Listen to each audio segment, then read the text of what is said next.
وساعتها هقدر اجيب لك براءه من اول جلسه. بس انت برضه لازم تساعدني. ساعدك ازاي؟ تقول لي ايه اللي خلاك تجيب الولد من المدرسه؟ لا ما هو مش هينفع كده، لازم تتكلم. طب قول لي انت عملت كده باذنها؟ عملت كده علشانها. يعني ايه عشانها؟ مش فاهمه.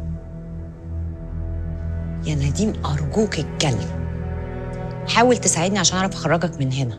لو فضلت هنا بالمنظر ده اكتر من كده صدقني مش هيكون في مصلحتك. وبعدين ما تنساش المشكله القديمه، الولد اللي تاه منك.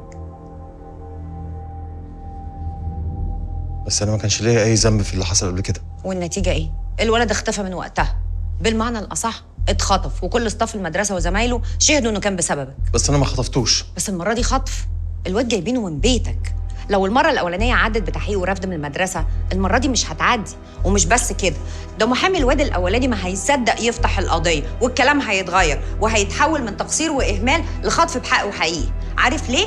عشان اللي يقدر يخطف النهارده يبقى هو اللي خطف قبل كده. انت لازم تقولي كل حاجه عشان اعرف اساعدك. هو انت بتعمل كده ليه؟ عايز تنتحر؟ طب عشان خاطر مين؟ ده انت اللي بتقولي ان انت عملت كده عشانها، مش واخد بالك انها ما عملتش عشانك ولا حاجه؟ انا ما طلبتش منك تدافع عني اصلا، وما طلبتش محامي من اساسه، وشكرا انك عملتي عشاني كده، بس ما تضغطيش عليا وتاخدي مني كلام انا مش عايز اقوله. الظاهر بقى انت مش فاهم انت داخل على ايه. يا باشا انت عامل مصيبه، واللي انت بتدافع عنها وعامل لي فيها بطل هي ولا في دماغها، ولا حتى عارفه انت مرمي في انهي داهيه. يعني لو بكره الصبح تحدد لك جلسه واخدت لك 10 ولا 15 سنه سجن، مش هتكلف خاطرها وتسال عليك. عارف ليه؟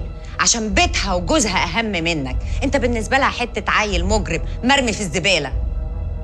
انا مش جايه هنا عشان اتحايل عليك. لو عايزني ادافع عنك يبقى تسمع كلامي وتنفذه بالحرف، بس لو عايز تكمل هنا براحتك، ضيع عمرك ومستقبلك، ولما تخرج يبقى كمل حياتك زي الكلب، محدش هيعبرك.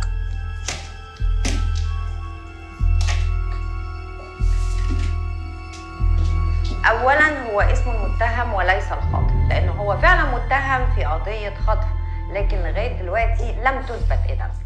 انا من واجبي ان انا اقف مع الحق، والقضيه طبعا اللي قدامنا مش زي ما الاعلام والسوشيال ميديا صوروها لنا، ولا حتى زي ما اسره الطفل بيحاولوا ان هو يروج.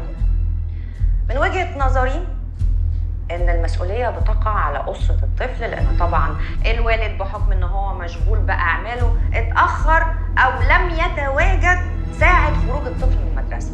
ده غير طبعا ان الام كانت مخطوبه لموكل، وده اللي بيثبت لي وبيأكد لي اكتر ان هما كانوا على معرفه سابقه، وبالتالي بتأكد اكتر من براءه موكل الاستاذ باذن الله.